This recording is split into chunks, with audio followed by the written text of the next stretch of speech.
Welcome to This Explainer Focused Learners. Today, we're embarking on a real journey into the core of how successful organizations systematically measure, maintain, and, most importantly, dramatically improve their operations.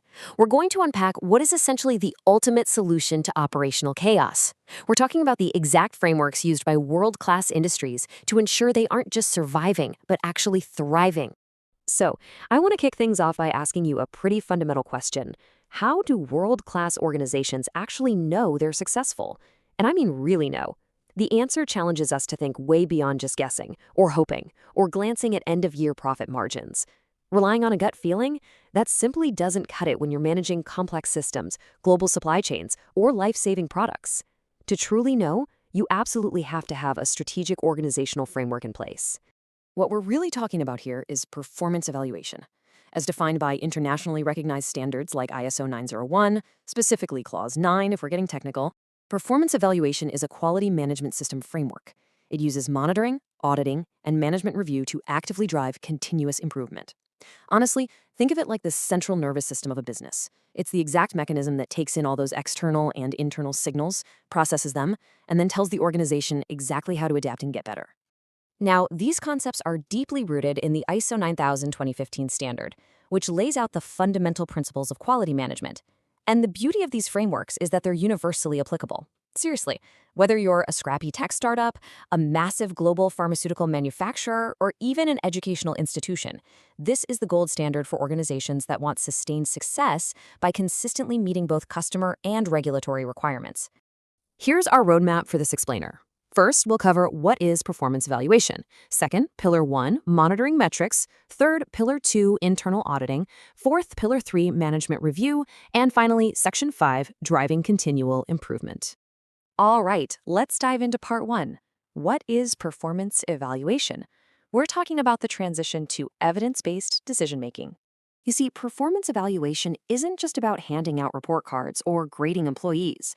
It's really about transitioning the entire mindset of an organization. On one side, you've got gut feeling decisions. That's the chaos of unmeasured, totally subjective choices. It's risky and it's highly unpredictable.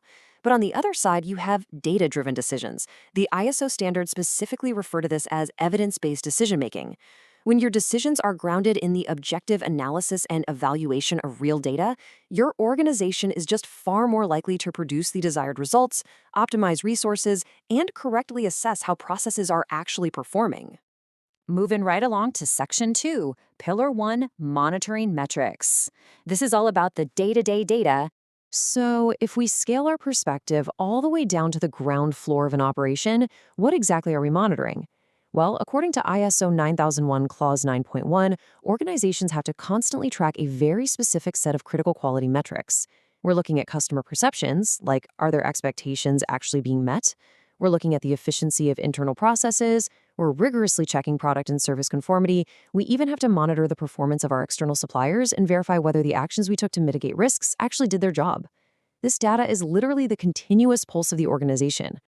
To put that into perspective with an industry-specific example, we can look at the ICH Q10 guidelines for pharmaceutical quality systems. They show how this continuous monitoring applies across the entire commercial manufacturing lifecycle. We're talking from early pharmaceutical development and technology transfer all the way through active commercial manufacturing and right up to product discontinuation. At every single one of those stages, data is constantly being tracked to ensure the whole process remains in a strict state of control. Okay, Part 3, Pillar 2, internal auditing. Think of this as your periodic reality check. At this point, we elevate our perspective from that localized day-to-day data to look at the health of the entire system. At its core, an internal audit really just exists to answer one simple but incredibly critical question. Is the quality management system actually working the way we designed it? Phrasing it this way kind of demystifies the whole audit process, right? It isn't a punishment. It's a vital, carefully planned investigation to confirm that the rules we set up for ourselves are actually being followed in the real world. Now, ISO 9.2 Clause 9.2 outlines some pretty strict ground rules for maintaining an effective audit program. For starters, audits have to be conducted at planned intervals. You can't just do them on a whim. The selection of auditors also has to ensure total objectivity and impartiality. Basically, you literally cannot grade your own homework. The audit checks conformity against both the external ISO standards and the company's own internal requirements. And crucially, whatever results you find must be reported directly to management. If something is broken, it immediately triggers correction and corrective actions.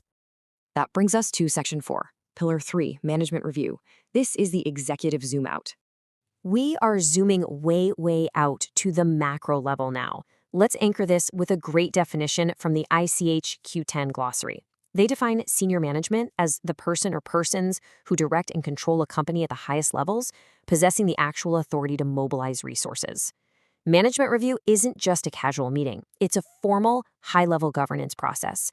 It is completely driven by these senior leaders to guarantee the continuing suitability, adequacy, and effectiveness of the entire organizational system.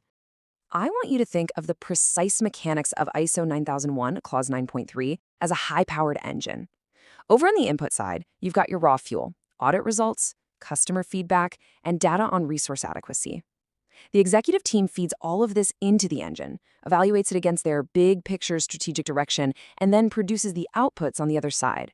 These outputs are actionable decisions regarding opportunities for improvement, necessary changes to the quality system itself, and the reallocation of resources. It's essentially data in, strategic action out. And finally, Section 5, Driving Continual Improvement. This is the climax of evaluation.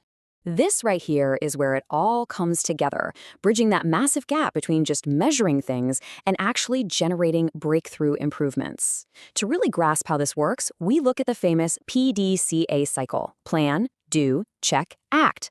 First, you plan your objectives. Second, you implement that plan. Third, you check. Now, the absolute key insight here is that the check phase is exactly where our 3 pillars of performance evaluation live: monitoring, auditing, and reviewing.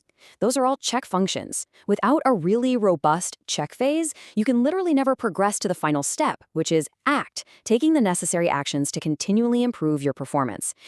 And this brings us to a really fascinating mindset shift regarding improvement and innovation.